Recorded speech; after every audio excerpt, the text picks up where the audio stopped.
2 বছর পর মেয়ে আর্মি অফিসার হয়ে ফিরল তো বৃদ্ধা মা বাস স্ট্যান্ডে ভিক্ষা করছিল। তারপর সামনে যা হলো, মানবতা কেঁপে উঠল। 2 বছর পর, পুরো 2 বছর পর ওই শহর আবার তার চোখের সামনে ছিল। কিন্তু এবার সবকিছু সেরকম ছিল না যেমন স্মৃতিতে বন্দী ছিল। বাস স্ট্যান্ডের সেই পুরনো ইমারত, সেই টিকিট কাউন্টার, সেই ধুলো ওড়া রাস্তা আর সেই ছুটন্ত ভিড়। কিন্তু আজ বাতাসে এক অদ্ভুত বোঝা ছিল, যেন শহর নিজেই কোনো অঘটনের অপেক্ষা করছে। সকালের প্রায় 10টার সময় ছিল, রোদ চড়া ছিল, আলো পরিষ্কার ছিল, কিন্তু সেই আলোতেও এক বৃদ্ধা মহিলার মুখ নিভে যাওয়া মনে হচ্ছিল, যে বাস স্ট্যান্ডের এক কোণে মাটিতে বসেছিল। তার কাপড় ছেঁড়া ছিল, রং চেনার বাইরে চলে গিয়েছিল, পায়ে চপ্পল পর্যন্ত ছিল না, আর হাতে একটা পুরনো বাটি ছিল যা সে কিছু না বলে বাড়িয়ে দিত, কখনো কারো সামনে, কখনো কারো পেছনে। যাওয়া আসা পায়ের বিকে লোক আসত, লোক যেত, কেউ কয়েন দিয়ে দিত, কেউ নজর সরিয়ে এগিয়ে যেত। তার জন্য এটা কোনো নতুন ব্যাপার ছিল না। 2 বছর ধরে সে এটাই করছিল, অপেক্ষা আর অপমান দুটোই সঙ্গে সঙ্গে। কিন্তু সেই বৃদ্ধা মহিলার চোখে যে ব্যথা ছিল তা শুধু খিদের ছিল না, সেই ব্যথা ছিল সেই মায়ের, যে নিজের পুরো জীবন এক নামের ওপর টিকিয়ে দিয়েছিল, নিজের মেয়ে। সেই মেয়ে যাকে সে স্বপ্নের মতো পালন করেছিল, যাকে সে নিজের রক্ত দিয়ে সিঁচেছিল, আর যাকে সে 2 বছর আগে এই শহর থেকে বিদায় দিয়েছিল, এটা ভেবে যে এবার তার ভাগ্য বদলে যাবে। ওদিকে বাস স্ট্যান্ডের বাইরে হঠাৎ এক ফৌজি গাড়ি এসে থামল। ইঞ্জিন বন্ধ হলো, দরজা খুলল, আর এক যুবতী মহিলা নিচে নামল। সবুজ খাঁকি উর্দিতে মোড়া আত্মবিশ্বাস, সোজা কোমর, মাপা চাল, আর চোখে শৃঙ্খলার ঠান্ডা চমক। সে ভারতীয় সেনার আধিকারিক ছিল, বয়স খুব জোর 25-26 বছর, কিন্তু মুখে সেই স্থিরতা ছিল যা শুধু আগুনের মধ্য দিয়ে গিয়ে আসে। তার নাম ছিল অনুষ্কা। 2 বছর আগে যখন সে এখান থেকে গিয়েছিল, তখন তার চোখে ভয় ছিল, স্বপ্নের অস্থিরতা ছিল, আর মাকে ছেড়ে যাওয়ার অপরাধ বোধ ছিল। আজ সেই অনুষ্কা ফিরে এসেছে, দেশের উর্দিতে, কাঁধে সম্মান নিয়ে, কিন্তু মনে এখনও সেই অপূর্ণতা। বাস স্ট্যান্ডের ভেতর পা রাখতেই তার হৃৎস্পন্দন বেড়ে গেল। তার নজর ভিড়ে কোনো এক মুখ খুঁজছিল। তার পুরো বিশ্বাস ছিল যে মা এখানেই কোথাও হবে। মা সবসময় বলতো যে যতক্ষণ না মেয়ে ফিরবে সে এই জায়গায় তার অপেক্ষা করবে। অনুষ্কা চারদিকে দেখল, চায়ের দোকান, বেঞ্চ, দেওয়ালের কাছে বসে থাকা লোক, কিন্তু মা কোথাও দেখা গেল না। তখনই তার নজর এক মুহূর্তের জন্য সেই বৃদ্ধা ভিখারিনীর উপর পড়ল, যে মাটিতে বসেছিল। নজর পড়ল আর সরে গেল।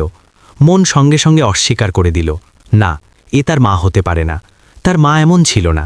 সে এগিয়ে গেল, কিন্তু কয়েক পা চলার পর তার মন অদ্ভুতভাবে ভারী হয়ে গেল, যেন কেউ ভেতর থেকে ডাকল, একবার আর দেখ। সে থামল, ঘুরল, আর এবার মন দিয়ে সেই বৃদ্ধা মহিলাকে দেখল। সেই মুহূর্তেই বৃদ্ধা মহিলাও মাথা তুলল, চোখ মিলল, ব্যাস 1 সেকেন্ডের জন্য। কিন্তু সেই 1 সেকেন্ডে 2 বছরের দূরত্ব, অসংখ্য রাতের কান্না, অসম্পূর্ণ প্রতিশ্রুতি আর মা মেয়ের সম্পর্ক সবকিছু উথলে উঠল। বৃদ্ধা মহিলার হাত থেকে বাটি ফসকে মাটিতে পড়ল, আওয়াজ গিজগিজ করল, আর তার চোখ ভরে এলো। অনু ভোলার স্বর ভাঙা ছিল, যেন গলা শব্দের বোঝা সইতে পারছিল না। অনুষ্কার পা ওখানেই জমে গেল, তার কানে যেন সবকিছু বন্ধ হয়ে গেল। হৃৎপিণ্ড জোরে জোরে ধকধক করতে লাগল। না, এটা সত্যি হতে পারে না। তার মা এই অবস্থায়? তার শরীর কাঁপতে লাগল, কিন্তু উর্দি তাকে আটকে রাখল। সে ধীরে ধীরে এগিয়ে গেল, যেন প্রতি পদক্ষেপ সত্যের আরও কাছে নিয়ে যাচ্ছে। বৃদ্ধা মহিলা ঘষ্টাতে ঘষ্টাতে উঠল, আর তার পায়ে জড়িয়ে ধরল। বেটা, আমার বাছা, তুই এসে গেছিস। সে কাঁদছিল, বিলাপ করছিল, যেন বছরের পর বছর ধরে আটকে থাকা ব্যথা একসাথে বয়ে বেরোল। বাস স্ট্যান্ডে লোক থেমে গেল, কেউ ফিসফিস করল, কেউ অবাক হলো। এক আর্মি অফিসার আর এক ভিখারিনী, কিন্তু অনুষ্কার কারও পরোয়া ছিল না। সে মাকে ধরে নিল, সেই মা যার হাত কখনো শক্ত হতো, আজ কাঁপছিল। মা, এসব কি? তার কণ্ঠস্বর নিজেকেই প্রশ্ন করছিল। মা কিছু বলতে চাইছিল, কিন্তু শব্দ তার চোখের জলে ডুবে গেল। তখনই পেছন থেকে কারো আনুষ্ঠানিক আওয়াজ এলো, তাকে ইউনিট জয়েন করতে হতো, সময় হচ্ছিল।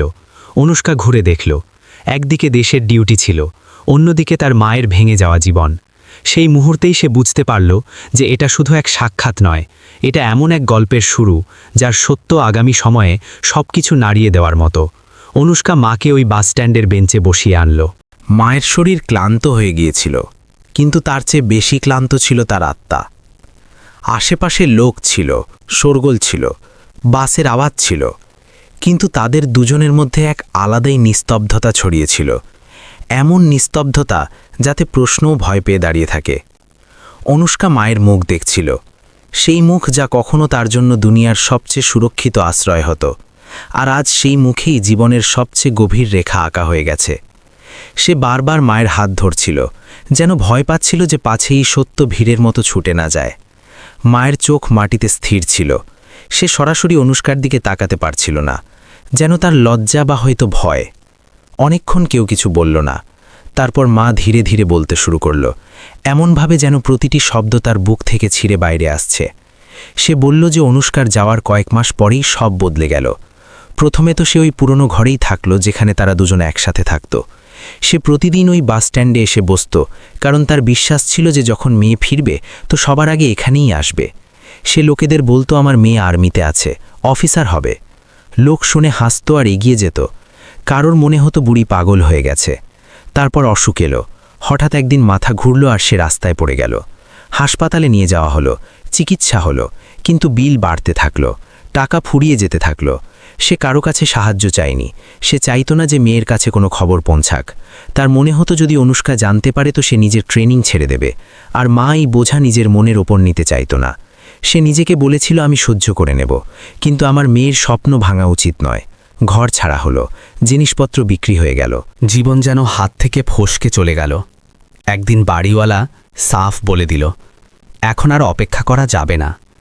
মাতাই করল, যা সে কখনো ভাবেওনি। সে বাস স্ট্যান্ডে চলে এলো। প্রথম দিন সে বাটি হাতে নিতে অস্বীকার করে দিল।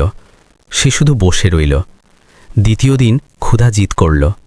তৃতীয় দিন সে বাটি তুলে নিল। সেই মুহূর্তে তার মনে হলো যেন সে নিজেকে কোথাও অনেক পেছনে ফেলে এসেছে। মা বলতে বলতে থেমে গেল।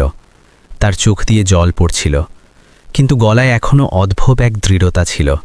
সে বলল, আমি রোজ তোকে মনে করতাম বেটা। প্রতিটি কয়েনের সাথে প্রতি রাতে তোর মুখ দেখতাম। আমার বিশ্বাস ছিল যে তুই ফিরবি। ব্যাস ভয় এটাই ছিল যে যখন তুই ফিরবি তো আমাকে চিনতে পারবি কিনা। অনুষ্কা শুনছিল, কিন্তু প্রতিটি শব্দ তার ভেতর হাতুড়ির মতো পড়ছিল। তার মনে পড়ল কিভাবে ট্রেনিং চলাকালীন সে মায়ের কল মিস করে দিত, এটা ভেবে যে পরে কথা বলে নেবে। কিভাবে সে অনেকবার ক্লান্তির নামে ফোন ছোট করে দিয়েছিল।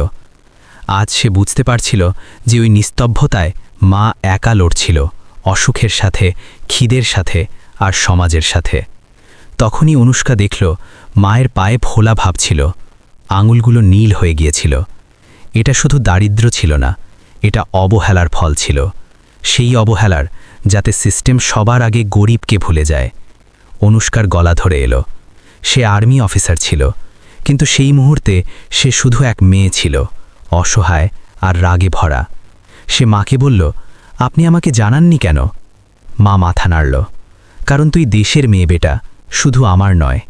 ওই এক উত্তর অনুষ্কাকে ভেঙে দিল।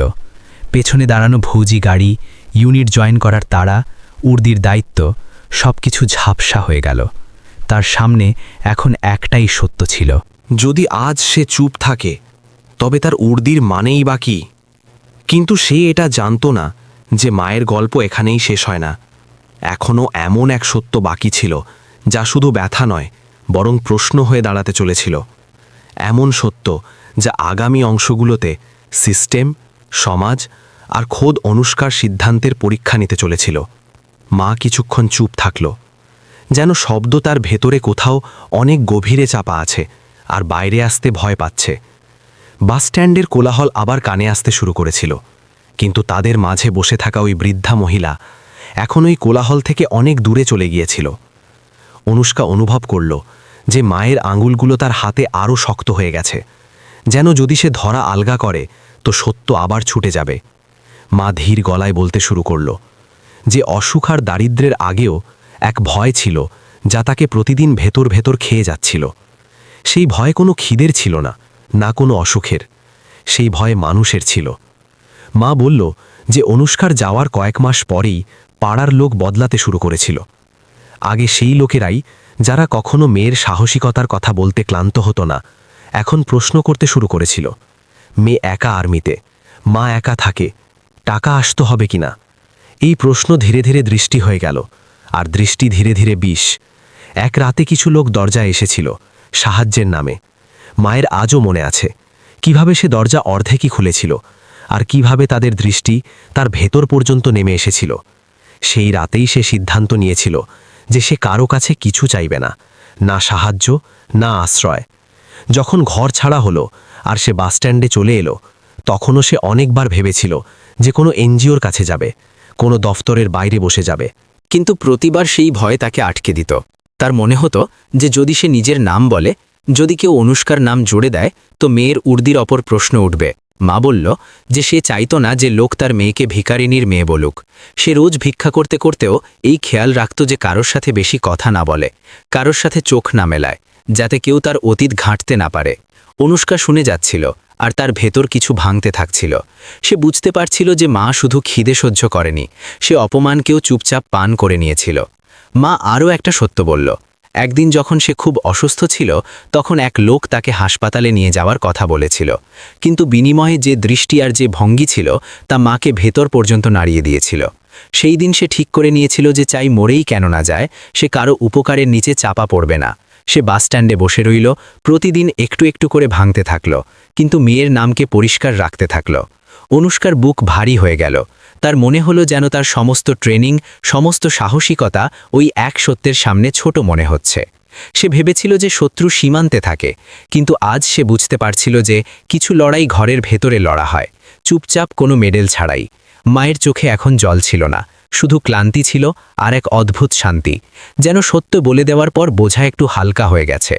সেই মুহূর্তে অনুষ্কা নিজের ভেতর এক সিদ্ধান্ত তৈরি হতে অনুভব করল। এটা শুধু মাকে বাড়ি নিয়ে যাওয়ার ব্যাপার ছিল না, এটা সেই ভয়, সেই নিস্তব্ধতা আর সেই সিস্টেমের সাথে লড়ার ব্যাপার ছিল, যা এক মাকে নিজেরই মেয়ের নাম নিয়ে ভয় পেতে বাধ্য করে দিয়েছিল। কিন্তু সে এটাও জানত যে এই পথ সহজ হবে না। উর্দি পরে সে মায়ের মেয়ে ছিল, কিন্তু উর্দি খুলে সে এক সাধারণ নাগরিক হয়ে যেত, আর এটাই সংঘাত আগামী সময়ে সবচেয়ে বড় পরীক্ষা হতে চলেছিল। বাসস্ট্যান্ডে দাঁড়িয়ে থাকা ফৌজি গাড়ি এখনও অপেক্ষা করছিল, কিন্তু অনুষ্কার জন্য সময় যেন থেমে গিয়েছিল। সে জানত না যে পরের পদক্ষেপ কি হবে, কিন্তু এতটুকু অবশ্যই জানত যে এখন পেছনে ফেরা সম্ভব নয়। মায়ের সত্য সামনে এসে গিয়েছিল, আর তার সাথে এক এমন লড়াই শুরু হয়ে গিয়েছিল যার প্রভাব শুধু তাদের জীবনের ওপর নয়, বরং অনেক প্রশ্নের ওপর পড়তে চলেছিল। অনুষ্কা অনেকক্ষণ চুপ করে বসে রইল, যেন ভেতরে চলতে থাকা লড়াইকে বাইরে আসার আগে নিজেই বুঝে নিতে চাইছিল। মা তার কাঁধে লেগে বসেছিল, মাথা নিচু করা, যেন তার ভয় হোক যে যদি সে মেয়ের চোখে দেখে তো পাছে তার দৃঢ়তা ভেঙে না যায়। বাসস্ট্যান্ডের ভিড় এখন আবার চলতে শুরু করেছিল, কিন্তু অনুষ্কার মনে হচ্ছিল যে সবকিছু অনেক দূরে, যেন সে অন্য কোনো দুনিয়ায় বসে আছে। তখনই সে ধীরে মায়ের হাত ধরল, আর প্রথমবার সেই হাত অনুভব করল যাতে কখনো তার ছোটবেলার সমস্ত দুনিয়া সমাহিত থাকত। আর আজ সেই হাত ঠান্ডা আর দুর্বল হয়ে গেছে। সেই মুহূর্তে অনুষ্কা মনে মনে এক সিদ্ধান্ত নিয়ে নিল, এমন সিদ্ধান্ত যা তাকে অফিসারের আগে এক মেয়ে প্রমাণ করতে চলেছিল। সে মাকে বলল যে এখন সে কোথাও যাবে না, না বাসস্ট্যান্ডে আর না কোনো কোনায় লুকিয়ে। মা ঘাবড়ে গেল। সে বলল যে মেয়ের চাকরি, তার উর্দি, তার ভবিষ্যৎ সব বাজি লেগে যাবে। কিন্তু অনুষ্কার মুখে এক অদ্ভুত স্থিরতা ছিল। সে বলল যে যদি এই উর্দি তাকে নিজেরই মায়ের জন্য দাঁড়ানোর শক্তি না দেয়, তো সেই উর্দির মানেই বাকি। মা কিছু বলতে চাইছিল, কিন্তু শব্দ আবার তার চোখে বদলে গেল। সে শুধু এতটুকু বলল যে তার ভয় লাগে। দুনিয়া থেকে, প্রশ্ন থেকে, লোকেদের জীব থেকে। অনুষ্কা মাকে নিজের বুকে জড়ালো, আর প্রথমবার সেই ফৌজি শৃঙ্খলা ভেঙে গেল যা সে 2 বছর ধরে নিজের ওপর ধরে রেখেছিল। সেই সময় এক সিনিয়র অফিসারের ফোন এলো। গলায় আনুষ্ঠানিকতা ছিল, আদেশ ছিল, সময়ের কঠোরতা ছিল। অনুষ্কা মন দিয়ে শুনল, তারপর খুব শান্তভাবে উত্তর দিল যে সে কয়েক ঘন্টা দেরিতে ইউনিট জয়েন করবে। ফোনের ওই পারে কয়েক মুহূর্তের নিস্তব্ধতা ছিল, তারপর কঠোর প্রশ্ন। অনুষ্কা শুধু এতটুকু বলল যে এই দেরি তার জীবনের সবচেয়ে জরুরি ডিউটির জন্য। ফোন কেটে গেল। তার হাত কাঁপছিল, কিন্তু সিদ্ধান্ত পাকা ছিল। সে মাকে গাড়িতে বসালো। মা ভয়ে ভয়ে এদিক ওদিক দেখল, যেন তার এখনও বিশ্বাস হচ্ছিল না যে এসব সত্যি। গাড়ি চলল তো বাসস্ট্যান্ড পেছনে থেকে গেল, কিন্তু ওখানের 2 বছর মায়ের মুখে এখনও লেগেছিল। রাস্তায় অনুষ্কা চুপ রইল। সে জানত যে শুধু বাড়ি নিয়ে যাওয়া যথেষ্ট নয়। এটা শুধু মা মেয়ের ব্যাপার ছিল না, এটা সেই সমাজের আয়না হয়ে গিয়েছিল, যা সম্মান আর অপমানকে পরিস্থিতি দিয়ে মাপে। বাড়ি পৌঁছে অনুষ্কা মাকে বিছানায় শোয়ালো, তার পায়ে ওষুধ লাগালো, যেমন কখনো মা তার ক্ষতে ফু দিত। মায়ের চোখ বন্ধ ছিল, কিন্তু মুখে এক অদ্ভুত শান্তি ছিল, যেন বছরের পর বছর পর তার ঘুম আসতে চলেছে। অনুষ্কা ওখানেই বসে রইল, মায়ের নিঃশ্বাসের শব্দ শুনতে রইল, আর ভাবতে রইল যে যদি আজ সে একটু আর বাসস্ট্যান্ডে থেমে যেত, যদি সে ওই বৃদ্ধা ভিখারিনীকে চিনতে অস্বীকার করে দিত, তবে হয়তো এই গল্প এখানেই শেষ হয়ে যেত। কিন্তু এখন গল্প শুরু হয়ে গিয়েছিল। সে জানত যে পরের পদক্ষেপ সহজ হবে না, প্রশ্ন উঠবে, কথা তৈরি হবে, তার চাকরির ওপরও আঙুল উঠবে। কিন্তু সে তৈরি ছিল, কারণ প্রথমবার সে পরিষ্কার দেখতে পাচ্ছিল যে আসল সাহসিকতা সীমান্তে গুলি চালানোয় নয়, বরং নিজেরই ঘরের ভাঙা দেওয়ালকে থামিয়ে রাখায় হয়। মা ঘুমোচ্ছিল, আর অনুষ্কা জানলা দিয়ে বাইরে দেখছিল, যেখানে সন্ধে নামছিল। তার মনে হচ্ছিল যে এই সন্ধে শুধু দিনের শেষ নয়, বরং এক নতুন লড়াইয়ের শুরু, এমন লড়াই যাতে হার মানার কোনো রাস্তা নেই। পরদিন সকালে ঘরে অদ্ভুত নিস্তব্ধতা ছিল, এমন নিস্তব্ধতা যা কোলাহলের চেয়ে বেশি ভারী মনে হয়। মা ঘুম থেকে উঠল তো প্রথমবার তার বিশ্বাস হলো যে এটা কোনো স্বপ্ন নয়। পরিষ্কার বিছানা, শিয়রে জলের গ্লাস, কাছে চেয়ারে মেয়ের উর্দি টাঙানো, সব কিছু তাকে ভয়ও দেখাতো আর শান্তিও দিত। অনুষ্কা রান্নাঘরে দাঁড়িয়ে চা বানাচ্ছিল, সেই চা যার গন্ধ কখনো মা তার জন্য বানাত। মা তাকে ডাকল, কিন্তু গলায় এখনও দ্বিধা ছিল, যেন সে এই নতুন সত্যকে পুরোপুরি মেনে নিতে ভয় পাচ্ছিল। অনুষ্কা চুপচাপ চা নিয়ে এলো আর মায়ের কাছে বসে পড়ল। দুজনের মাঝে অনেক কিছু ছিল, কিন্তু শব্দ কম পড়ছিল। মা ধীরে জিজ্ঞেস করল যে এখন সামনে কি হবে। অনুষ্কা উত্তর দিল না, কারণ সে নিজেও জানত না যে সামনের রাস্তা কতটা কঠিন, কিন্তু সে এতটুকু অবশ্যই জানত যে এখন চুপ থাকা বিকল্প নয়। দুপুর হতে হতে প্রতিবেশীরা খবর পেয়ে গেল। সেই লোক যারা কখনো মাকে চিনতে অস্বীকার করেছিল, এখন দরজার বাইরে দাঁড়িয়ে উঁকি দিতে লাগল। কারোর চোখে বিস্ময় ছিল, কারোর মধ্যে লজ্জা, আর কারোর মধ্যে সেই পুরনো কৌতূহল। কেউ ফিসফিস করে বলল যে ভিখারিনীর মেয়ে আর্মি অফিসার বেরিয়েছে। কেউ প্রশ্ন তুলল যে যদি মেয়ে অফিসার ছিল তো মা রাস্তায় কেন ছিল। প্রশ্ন তীরের মতো ছিল, সোজা আর বিঁধতে থাকা। অনুষ্কা দরজা খুলল, আর প্রথমবার বিনা উর্দিতে কিন্তু পুরো দৃঢ়তার সাথে সবার সামনে দাঁড়ালো।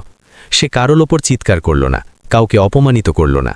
সে শুধু এতটুকু বলল যে তার মা কারো কাছে সাহায্য চায়নি, কারণ তার ভয় ছিল দুনিয়ার প্রশ্ন থেকে, দৃষ্টি থেকে, আর সেই ভাবনা থেকে যা মানুষের ইজ্জতকে পরিস্থিতি দিয়ে মাপে। তার গলায় রাগ ছিল না, কিন্তু প্রতিটি শব্দে সত্যের ধার ছিল।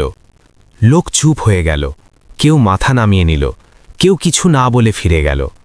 সেই দিন অনুষ্কা হাসপাতালে মায়ের পুরো চেক আপ করালো। রিপোর্টস এলো তো তার হাত কেঁপে গেল। এটা শুধু দুর্বলতা ছিল না, এটা দীর্ঘ সময়ের অবহেলার ফল ছিল।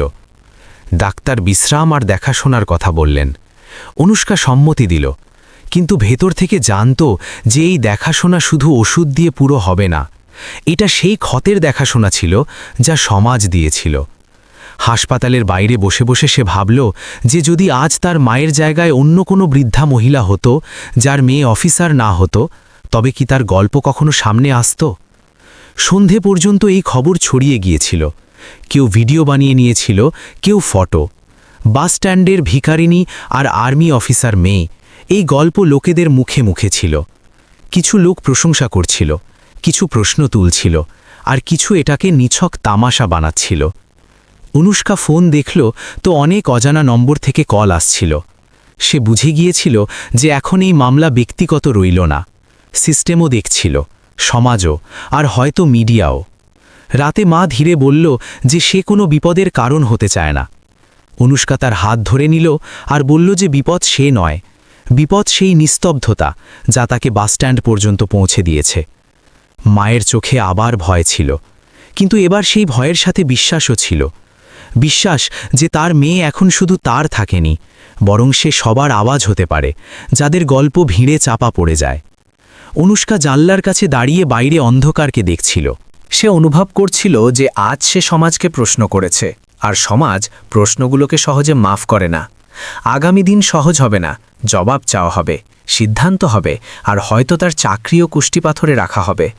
কিন্তু এখন পেছনে হটার কোনো রাস্তা ছিল না, কারণ একবার যখন সত্য আলোতে চলে আসে তো অন্ধকারের সাথে সমঝোতা করা সবচেয়ে বড় হার হয়। রাতে অনেকক্ষণ পর্যন্ত অনুষ্কার চোখে ঘুম এলো না, মা কাছের ঘরে ঘুমোচ্ছিল, কিন্তু তার নিঃশ্বাসের শব্দ প্রতি মুহূর্ত অনুষ্কার কান পর্যন্ত পৌঁছচ্ছিল, যেন মনে করিয়ে দিচ্ছিল যে এসব স্বপ্ন নয়। জানলার বাইরে রাস্তায় হালচাল কম হয়ে গিয়েছিল, কিন্তু অনুষ্কার ভেতরে কোলাহল বাড়তে থাকছিল। তার মনে হচ্ছিল যে যেন দুই জীবন তার সামনে দাঁড়িয়ে আছে। এক সেটা যাকে সে পরিশ্রম, শৃঙ্খলা আর দেশভক্তি দিয়ে তৈরি করেছিল, আর দ্বিতীয় সেটা যা আজ তার মায়ের মুখে লেখা ছিল, ভাঙা, ক্লান্ত আর প্রশ্নে ভরা। সে ভাবছিল যে যদি সে আজ বাসস্ট্যান্ডে চোখ ফিরিয়ে নিত তবে হয়তো তার জীবন সহজ থাকত, কিন্তু সেই মুহূর্তেই সে অনুভব করল যে সহজ জীবন আর সঠিক জীবন প্রায়ই এক হয় না। সকাল হতেই পরিস্থিতি বদলাতে লাগল। সবার আগে ফোন এলো ইউনিট থেকে। গলায় আনুষ্ঠানিক কঠোরতা ছিল, প্রশ্ন ছিল, রিপোর্ট চাওয়া হচ্ছিল। অনুষ্কা শান্ত স্বরে উত্তর দিল, কিন্তু প্রতিটি শব্দের সাথে সে অনুভব করছিল যে এই মামলা এখন শুধু ব্যক্তিগত রইল না। কয়েক ঘন্টার মধ্যেই খবর ছড়িয়ে গিয়েছিল। স্থানীয় মিডিয়া ঘরের বাইরে দাঁড়িয়েছিল, ক্যামেরা, মাইক, প্রশ্ন সব তৈরি ছিল। কি আর্মি অফিসার ডিউটি ছেড়ে ব্যক্তিগত মামলা বেছে নিল? কি সিস্টেমের ব্যর্থতার অভিযোগ সেনার মেয়ে লাগাচ্ছে? এই প্রশ্ন শুধু তাকে জিজ্ঞেস করা হচ্ছিল না, এটা সেই ভাবনাকে জিজ্ঞেস করা হচ্ছিল যা দায়িত্ব আর মানবতার মাঝে দেওয়াল খাড়া করে দেয়। অনুষ্কা মাকে ঘরেই থাকতে বলল। সে চাইতো না যে মা আবার ভিড়ের অংশ হোক। বাইরে বেরোনোর সময় সে উর্দি পড়ল, কিন্তু এবার সেই উর্দি শুধু পদের প্রতীক ছিল না, বরং জবাবদিহিতার বোঝাও ছিল। ক্যামেরার সামনে দাঁড়িয়ে সে কোনো লম্বা ভাষণ দিল না। সে শুধু এতটুকু বলল যে এই গল্প কোনো অফিসারের নয়, এক মায়ের। আর যদি প্রশ্ন করতে হয় তো সিস্টেমকে জিজ্ঞেস করা হোক, সেই সিস্টেমকে যে গরিব আর একা মানুষকে সবার আগে ভুলে যায়। তার শব্দ মাপা ছিল, কিন্তু সেগুলোতে সেই আগুন ছিল যা নিস্তব্ধতাকে জ্বালিয়ে দেয়। সেই দিন সে আধিকারিক নোটিশ পেল। অস্থায়ীভাবে তাকে রিপোর্ট করতে বলা হলো। কোনো শাস্তি নয়, কিন্তু পরিষ্কার সতর্কবার্তা। প্রতি পদক্ষেপ দেখা হচ্ছে। অনুষ্কা জানত যে এটা শুরু। সে মাকে দেখল যে চুপচাপ সব শুনছিল। মায়ের চোখে ভয় ফিরে এসেছিল। সে ধীর গলায় বলল যে সে মেয়ের পথে বাধা হতে চায় না। সে আবার বাসস্ট্যান্ডে চলে যাবে।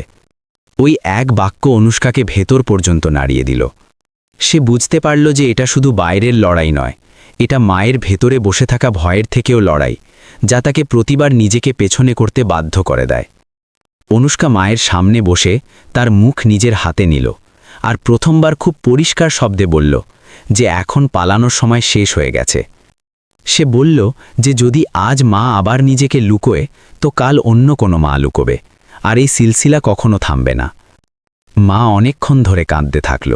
সেই কান্না শুধু ব্যথার ছিল না, সেই কান্না ছিল সেই বোঝার যাকে সে বছরের পর বছর ধরে একা বয়েছিল। সেই কান্নার পর মায়ের মুখে এক অদ্ভুত শান্তি এলো, যেন সে প্রথমবার নিজেকে দোষী মানা ছেড়ে দিয়েছে। পরের দিন অনুষ্কা মাকে নিয়ে ওই বাসস্ট্যান্ডে গেল। সেই জায়গা, সেই ধুলো, সেই লোক। কিন্তু এবার দৃশ্য আলাদা ছিল। মা এখন বাটির সাথে বসেছিল না, সে বেঞ্চে বসেছিল, সোজা, একটু কাঁপতে থাকা, কিন্তু নজর নিচু ছিল না।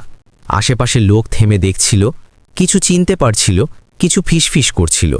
অনুষ্কা কাউকে আটকালো না, কাউকে টকালো না। সে জানত যে সমাজকে আয়না দেখানোর জন্য আগে তাকে দেখতে দিতে হয়। এটা সেই জায়গা ছিল যেখানে মায়ের ইজ্জত ভাঙত, আর আজ সেই জায়গা তার আওয়াজ হতে চলেছিল। কিছু সমাজকর্মী এগিয়ে এলো, কথা শুরু হলো, প্রশ্ন উঠল, সিস্টেমের দপ্তর পর্যন্ত খবর পৌঁছল। এটা এখন শুধু এক পরিবারের গল্প রইল না, এটা প্রশ্ন হয়ে গিয়েছিল যে যখন এক আর্মি অফিসারের মা ভিক্ষা চাইতে বাধ্য হতে পারে তো সাধারণ মানুষের মায়ের কি হবে। অনুষ্কা অনুভব করল যে চাপ বাড়ছে। ওপর থেকে নিচ পর্যন্ত হালচাল ছিল। কিছু লোক তাকে চুপ করানোর চেষ্টা করছিল, কিছু তাকে উদাহরণ বানাচ্ছিল, কিন্তু সে জানত যে এই কোলাহলের সবচেয়ে জরুরি জিনিস মায়ের হাত ধরে রাখা। সন্ধেবেলা যখন তারা বাড়ি ফিরল, মা ক্লান্ত ছিল, কিন্তু তার মুখে ওই শূন্যতা ছিল না যা আগে থাকত। সে অনুষ্কাকে বলল যে আজ প্রথমবার তার এমন মনে হলো যে সেও মানুষ, শুধু বোঝা নয়। এটা শুনে অনুষ্কার চোখ ভরে এলো।